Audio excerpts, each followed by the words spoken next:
Everyone, मैं अंजना भारत आज आपको रेकी क्या है उसके बारे में कुछ बताना चाहती हूँ। एग्जैक्टली रेकी शब्द ये जापानी शब्द है।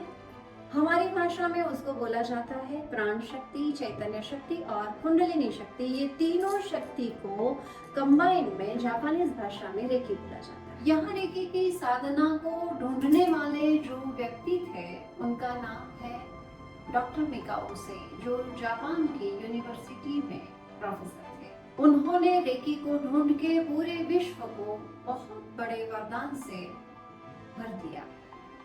वैसे देखा जाए तो हमारे योग शास्त्र में 7 शरीर की थियरी है।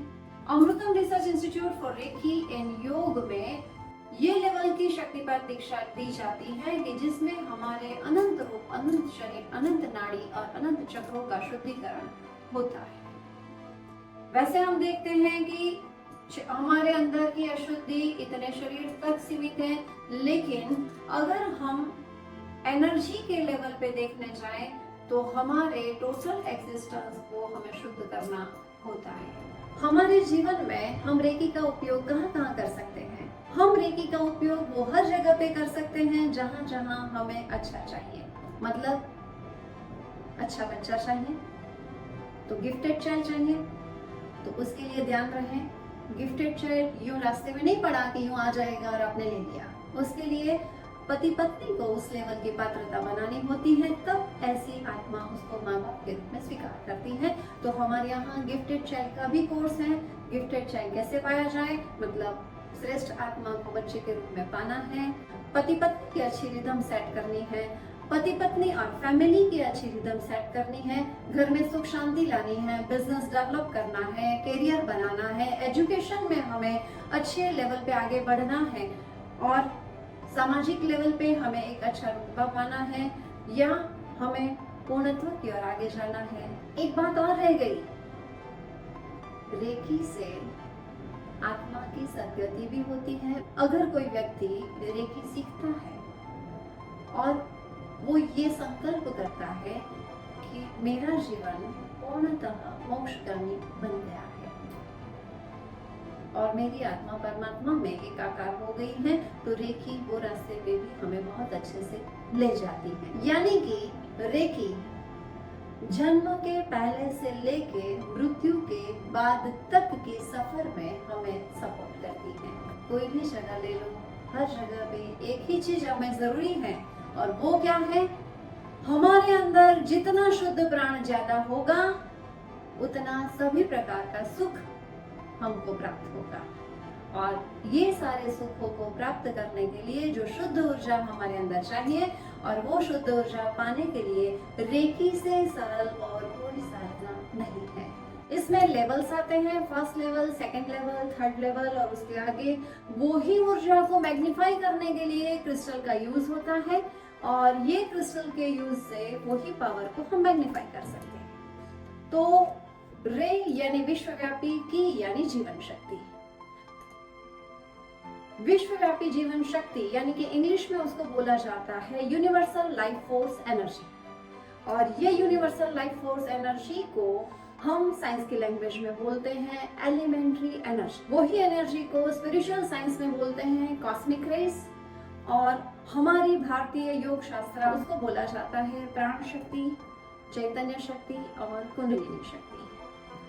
पूरा विश्व जो ये बना है वो पंच महाभूत से बना है। पंच तत्व यानी कि क्या, पृथ्वी, जल, अग्नि, वायु, आकाश। ये पांचों तत्व किसमें से बने? तो एक बात समझ लीजिए कि निराकार परम तत्व में से एक बार संकल्प उठा कि मैं एक में से अनेक हो जाऊं, यानी कि एक को हम बहुश्याम, ये एक में से अनेक हो जाऊं, उसमें से 3 शक्तियां प्रकट हुई, प्राण शक्ति, चैतन्य शक्ति और कुंडलिनी शक्ति। ये प्राण शक्ति जब कॉन्सेंट्रेटेड हुई तब उसमें से पहला एलिमेंट बना, वो बना आकाश। आकाश कॉन्सेंट्रेटेड हुआ यानी घनीभूत हुआ, उसमें से बना वायु, वायु में से बना अग्नि, अग्नि में से बना जल और जल में से बना पृथ्वी। ये पांचों तत्व प्राण शक्ति में से बने हैं। ये पांचों तत्व से बनी हुई समग्र सृष्टि वो तब तक एग्जीक्यूट है जब तक उसमें चैतन्य शक्ति विद्यमान है। चैतन्य शक्ति यानी कि कॉन्शियसनेस। ये चैतन्य शक्ति जैसे जैसे उसकी मात्रा बढ़ती जाती है वैसे वैसे सजीव के स्तर बनते जाते हैं, यानी कि लिविंग जो जितनी भी 84 लाख योनियां ये धरती के ऊपर हैं उसके अंदर अलग अलग मात्रा में चैतन्य शक्ति है और उसमें मैक्सिमम शुद्ध प्राण और चैतन्य उसका जो फंडामेंटल एक उत्कृष्ट उदाहरण है तो वो है हम मनुष्य। ये 84 लाख योनि में मनुष्य श्रेष्ठतम योनि है। तो मनुष्य जीवन का मूल उद्देश्य क्या है?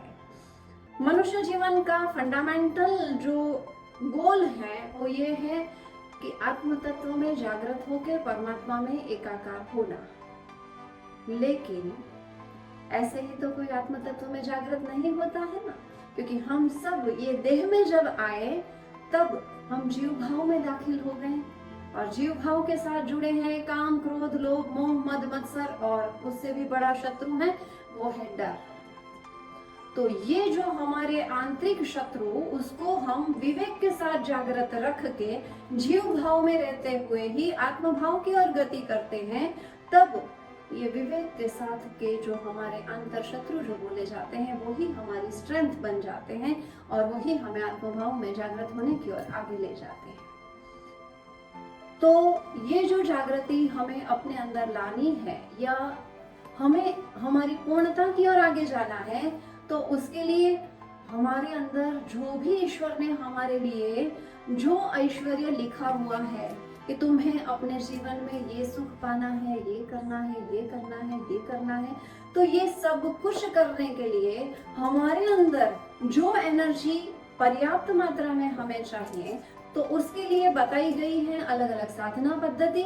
और ये अलग अलग साधना पद्धति में हमारे साथ जो हमने मेरे हस्बैंड भारत मिस्त्री ने करीबन 50 साल की उनकी साधना है, उनकी अभी आयु 63 ईयर की है। तो जब 10 साल के अप्रोक्स थे तब से मेडिटेशन, भगवान का नाम स्मरण ये सब करते रहते थे और उसी ज्ञान और तप के माध्यम से उन्होंने यह रेकी के कोर्स को बहुत ऊपर ऊपर ऊपर अचीवमेंट की ओर ले जाए उस तरह से हमने सेट। उन्होंने अलग अलग बहुत सी साधनाएं की, सभी सात्विक शुद्ध साधनाएं हैं, भगवान का नाम स्मरण, ध्यान और दूसरी बहुत सी अलग अलग शुद्ध साधना उन्होंने की। और उसमें से उनको फाइनली ऐसा लगा कि रेकी से ज्यादा सुरक्षित और कोई साधना नहीं है। और दूसरी बात यह है कि उन्होंने रेकी क्यों चुनी, क्योंकि जब वो 32 इयर्स के थे तब उन्होंने रेकी सीखी। उससे पहले उन्होंने बहुत सी साधना की थी, लेकिन फिर भी अगर बीमार हुए तो दवाइयां लेनी पड़ती थी। लेकिन जब उन्होंने रेकी सीखी और उसके बाद अपने ऊपर एप्लीकेशन शुरू किया, उसके बाद आज उनकी आयु 63 ईयर की है, लेकिन उसके बाद से उनके शरीर में नॉट अ सिंगल पिल्स दवाइयां नहीं गई है। उसका मतलब ये है कि आप अगर अपने आंतरिक शुद्धिकरण के ऊपर ध्यान देते हैं, अपने आंतरिक शुद्धिकरण के ऊपर रेगुलर काम करते हैं, तो आप अपने जीवन को जितनी सांसें लेके आए हैं उतनी सांसें स्वस्थता से जी सकते हैं।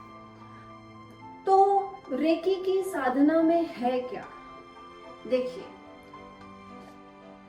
यह धरती के ऊपर जितनी भी साधना पद्धति अभी प्रवर्तमान चल रही है उसमें सारी साधनाओं में मुख्य 7 चक्रों का उल्लेख है और वो सभी साधना में हमारी ऊर्जा के ऊर्ध्वीकरण की बात है। मतलब हमें अपनी ऊर्जा को ऊपर उठा के ऊपर चढ़ाना है। और रेकी में अवतरित ऊर्जा है, जो ऊर्जा ब्रह्मांड से हमारी ओर आती है और हमारे समग्र अस्तित्व को भरते भरते नीचे अनंत स्थान तक पहुंचती है। भरना तो नीचे से ऊपर ही है।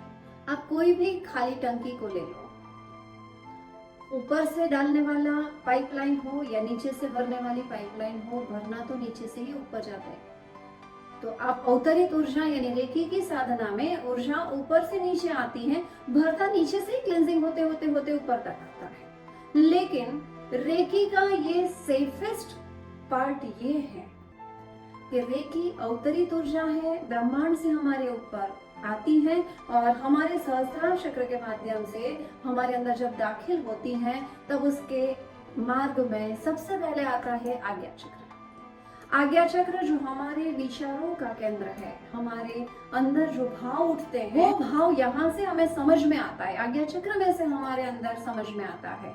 तो सबसे पहले ऊर्जा आज्ञा चक्र के ऊपर से जब पास होती है तो विचारों की शुद्धि सबसे पहले होती है और इस वजह से ये होता है कि जब ऊर्जा ऊपर से नीचे की ओर जाती है तो मणिपुर चक्र, स्वादिष्ठान चक्र और मूलाधार चक्र उसके अंदर रहे हुए जटिल कर्मों के ब्लॉकेजेस हैं या उसके अंदर रहे हुए किसी भी प्रकार के भाव हैं, अगर वो उसका शुद्धिकरण शुरू होता है तो आज्ञा चक्र पावरफुल होना शुरू हो जाता है कि वो कोई भी विकृतियां हो या कोई भी नेगेटिविटी हो या कोई भी प्रकार के कर्म हो, वो आज्ञा चक्र पे चढ़ के आपको विवेक से बाहर नहीं जाने देते। ये रेकी का सबसे बड़ा बेनिफिट है। रेकी खुद के अंदर लेना यानी शुद्ध प्राण को खुद के अंदर लेना। एक बात मैं आपको बताना चाहती हूँ, अगर मुझे अंडरग्राउंड टंकी से ओवरहेड टंकी में पानी चढ़ाना है तो मुझे उसके लिए मोटर चाहिए, इलेक्ट्रिसिटी चाहिए, तब जाके उसको मैं नीचे से ऊपर चढ़ा सकती हूँ। लेकिन अगर मुझे ओवरहेड टंकी से नीचे पानी लाना है तो किसी की जरूरत नहीं, नल चालू किया पानी चालू। इसी तरह से रेकी की साधना में ऐसा है कि आपको जब रेकी की शक्तिपात दीक्षा मिल जाती है उसको एट्यूनमेंट बोला जाता है और ये एट्यूनमेंट जब मिल जाता है तब आपको ये सिद्धि मिलती है कि आप अपनी ऊर्जा को ब्रह्मांड से जब चाहो जितनी चाहो अपने अंदर ले सकते हैं। तो ये अटेनमेंट मिलने के बाद जब ऊर्जा आपके अंदर आना शुरू हो जाती है तो ये ऊर्जा हमारे आंतरिक शुद्धिकरण में ऊपर से नीचे आती है, इसलिए उसके अंदर एक वेग भी ज्यादा होता है, फोर्स भी ज्यादा होता है, जो हमारे अंदर आंतरिक शुद्धिकरण जो है उसमें हमें बहुत सपोर्ट मिलता है। तो रेकी जो अवतरित ऊर्जा है और अवतरित ऊर्जा होने की वजह से उसमें वेग ज्यादा होता है, फोर्स ज्यादा होता है और इस वजह से कई बार ऐसा होता है कि कुछ रिजिड कर्म भी होते हैं और उसके रिलेटेड अगर कोई नेगेटिव एनर्जी है तो वो भी उसके फोर्स की वजह से धीरे बहुत आसानी से कई बार हमारे आश्चर्य के सामने वो नेगेटिविटी रिलीज हो जाती है। तो एक ही बात है, रेकी में शक्तिपात दीक्षा जो अमृतम research institute for recce and योग में दी जाती है उसमें 7 चक्रों के अलावा ऊपर 2 चक्र यानी महाशून्य, उसके बाद सहस्त्रार चक्र, फिर सहस्त्रार चक्र, फिर आज्ञा चक्र, विशुद्ध चक्र, अनाहत चक्र, मणिपुर चक्र, स्वादिष्ठान चक्र, मूलाधार चक्र और उसके बाद 2 घुटनों के बीच में नी चक्र, दोनों पैर के पंजों के बीच में फुटसोल चक्र और उसके नीचे अर्थ कनेक्शन चक्र और वहां से नीचे अनंत स्थान तक की पूरी नाड़ी ओपन हो जाती है और इस वजह से फर्स्ट और सेकंड लेवल की हमारी शक्तिपात दीक्षा के अंदर फर्स्ट और सेकंड लेवल के बीच में जो आमतौर पे शुद्धिकरण की आवश्यकता होती है वो हमारी अटेनमेंट पद्धति इतनी एडवांस है कि जिसमें फर्स्ट और सेकंड लेवल की शक्तिपात दीक्षा एट ए टाइम दी जाती है और उसमें जो क्लींजिंग की आवश्यकता है वो 50% क्लींजिंग अटेनमेंट के दौरान ही हो जाता है और बाकी का जो 50% है उसके लिए हमारे जो प्रैक्टिकल्स हैं वो गुरु तत्व की कृपा से इतने इफेक्टिव हैं कि बाकी के 50% का शुद्धिकरण ईश्वर कृपा से बहुत आसानी से होता है। बस जरूरी ये है कि शक्तिपात दीक्षा जो हमारी है वहां पे फर्स्ट और सेकंड लेवल में मैंने आपको पहले ही बताया कि हमारा एग्जिस्टेंस 3 ऊर्जा से बना है, प्राण शक्ति, चैतन्य शक्ति और कुंडलिनी शक्ति। तो हमारे फर्स्ट और सेकंड लेवल की शक्तिपात दीक्षा में प्राण शक्ति और चैतन्य शक्ति का शुद्धिकरण फर्स्ट और सेकंड लेवल की दीक्षा में हो जाता है और कुंडलिनी शक्ति का शुद्धिकरण है वो 3rd डिग्री के अटेनमेंट के अंदर होना शुरू हो जाता है। तो हमारा जो कोर्स है फर्स्ट और सेकंड लेवल, उसमें 125 घंटे का अप्रोक्स 1.5 महीना लगता है सीखने के लिए। थर्ड डिग्री का जो हमारा कोर्स है वो अंदाज से 1.5 साल लगता है। हमारी थर्ड डिग्री यानी कि पीएचडी में जैसे आपको एक रिसर्च करना है, आपको अपने अंदर से सब जानना है, उस लेवल का हमारा कोर्स है।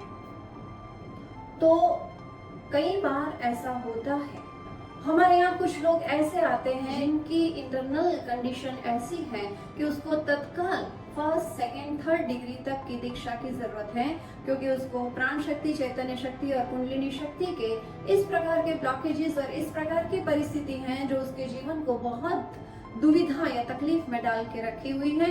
तो कई बार ईश्वर की आज्ञा से, गुरुतत्व की आज्ञा से, आज्ञा के बगैर नहीं, गुरु तत्व की आज्ञा से जब हमें दिखाया जाता है कि इसको आप फर्स्ट सेकेंड थर्ड तीनों की दीक्षा एट ए टाइम दे सकते हो, तो ऐसे कुछ हमारे स्टूडेंट्स हैं कि जिनको हमने फर्स्ट सेकेंड थर्ड तीनों लेवल का अटैचमेंट हमने एट ए टाइम दिया हो और उनको उनके जीवन में जो बेनिफिट मिला है उसके लिए हम गुरु तत्व के लिए आभारी बनते हैं, क्योंकि वो हम जो सोच भी नहीं सकते इतना अच्छा रिजल्ट उनके अंदर, उनके जीवन में हमें देखने को मिला है। आज्ञा ये बहुत इम्पोर्टेंट है। आज्ञा, कई लोग पूछ रहे हैं आज्ञा कैसे आती है? ये कोई समझाने वाला टॉपिक नहीं है। उसके लिए साधना जरूरी है, उसके लिए ये जरूरी है कि आप अपनी आत्मा को परमात्मा के साथ कनेक्ट करो और वो जो बोल रहे हैं उसको अपनी आत्मा के अंदर जो उसकी आवाज आती है उसको समझ में आता है, उसको आप समझ सको। जैसे एक हार्ट स्पेशलिस्ट होता है, वो कार्डियोग्राम देखते हैं और उनको पता चल जाता है ये लाइन ऐसे ऐसे ऐसे जा रही है, मतलब इसके हार्ट की ये कंडीशन है। उसी तरह से अलग अलग फील्ड में मास्टरी पाए हुए लोग हैं, वो उस चीज को तुरंत परख लेते हैं। उसी तरह से परमात्मा क्या कहना चाहते हैं उसको सुनने और समझने के लिए वो लेवल की साधना की आवश्यकता होती है, और वो साधना की वजह से ये पता चलता है कि किसको क्या प्रॉब्लम है और उसके लिए उसको क्या करना है। हमारे अमृतम रिसर्च इंस्टीट्यूट में चलती हुई कोई भी एक्टिविटी है वो हम रिजल्ट बेस्ड काम करते हैं, क्योंकि ईश्वर कृपा से हमें ये समझ में आता है कि इसको क्या जरूरत है। और इस वजह से आज तक जो भी आए उनके जीवन में उन्होंने जो एप्लीकेशन किया, हमने तो अपनी तरह से गाइडेंस दिया, लेकिन सिर्फ गाइडेंस देने से प्रॉब्लम सॉल्व हो जाते तो दुनिया में सब सुखी हो जाते। मुझे भूख लगी है, मुझे खाना पड़ेगा, उस तरह से कोई भी अपने प्रॉब्लम लेके आता है, वो खुद एप्लीकेशन किस तरह से, कितने भाव से, कितने श्रद्धा से करते हैं, उस तरह से उनको अपना रिजल्ट मिलता है। हमारे यहाँ सिखाई जाती रेकी की साधना में आप 24 आवर्स अपने अंदर पावर चालू रख सकते हैं। ये हमारे यहाँ की अट्यूनमेंट यानी कि शक्तिपद दीक्षा की खूबी है। और ये 24 आवर्स अपने अंदर पावर चालू रख सकते हैं, इस वजह से ऐसा होता है कि जैसे बहते हुए पानी में कचरा नहीं ठहरता, उसी तरह से लगातार अपने अंदर डाउन फ्लो में रेकी लेते रहने से हमारा आंतरिक शुद्धिकरण लगातार चालू रहता है, और इसीलिए बहुत आसानी से हम अपने जीवन में पॉजिटिव परिवर्तन ला सकते हैं या उस ओर जाना शुरू हो जाता है। तो रेकी यानी कि शुद्ध प्राण, रेकी लेना यानी शुद्ध प्राण को खुद के अंदर लेना। रेकी लेने से सबसे पहले ये होता है कि रेकी हमारे सभी शरीरों को शुद्ध करती है।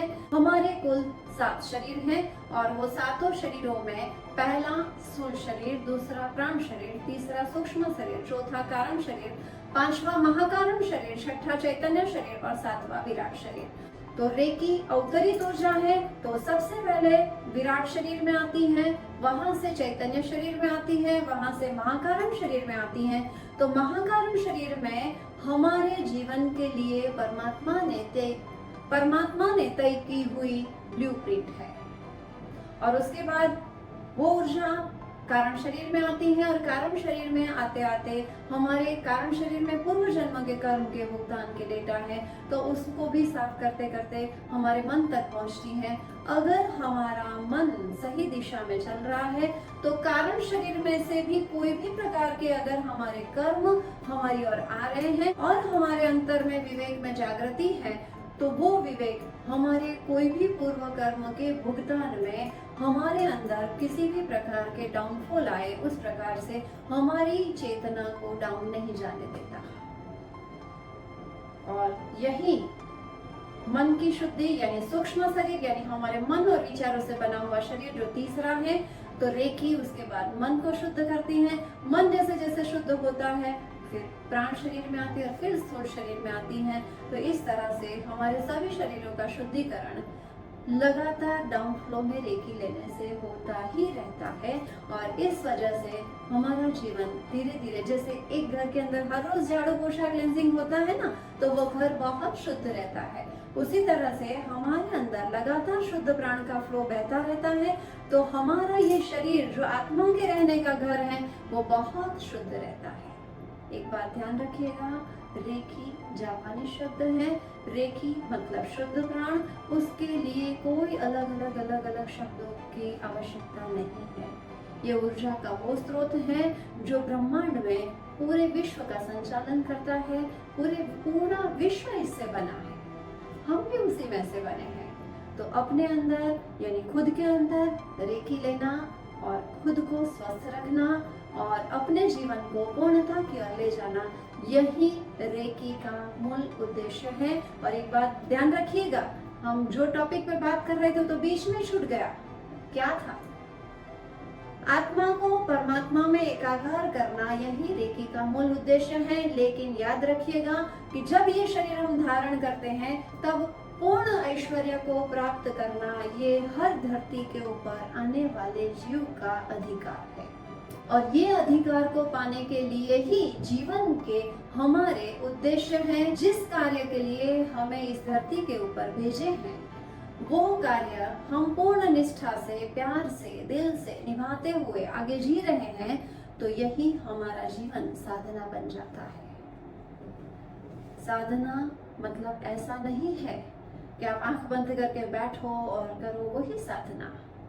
साधना का मतलब ये है कि आपके जो कर्म है वो कर्म को पूर्ण निष्ठा से, दिल से, भाव से, साक्षी भाव से, कर्ता भाव से मुक्त होके जब हम निभाते हैं तब हम पूर्णत्व की ओर आगे बढ़ते हैं और तब हम पूर्ण ऐश्वर्य की ओर आगे बढ़ते हैं। और पूर्ण ऐश्वर्य को पाते पाते हम पूर्णता की ओर आगे जाते हैं और मोक्षगामी बन जाते हैं। यही जीवन का उद्देश्य है और यही रेकी की साधना है जो हमारे 11 पुरुषार्थ में पूर्णतः हमें सपोर्ट करती है। 11 पुरुषार्थ कौन कौन से समझिएगा, जानिएगा। 11 पुरुषार्थ मतलब धर्म, अर्थ, काम, मोक्ष, शारीरिक, आर्थिक, मानसिक, सामाजिक, कौटुंबिक, कार्यक्षेत्र और कार्य सिद्धि।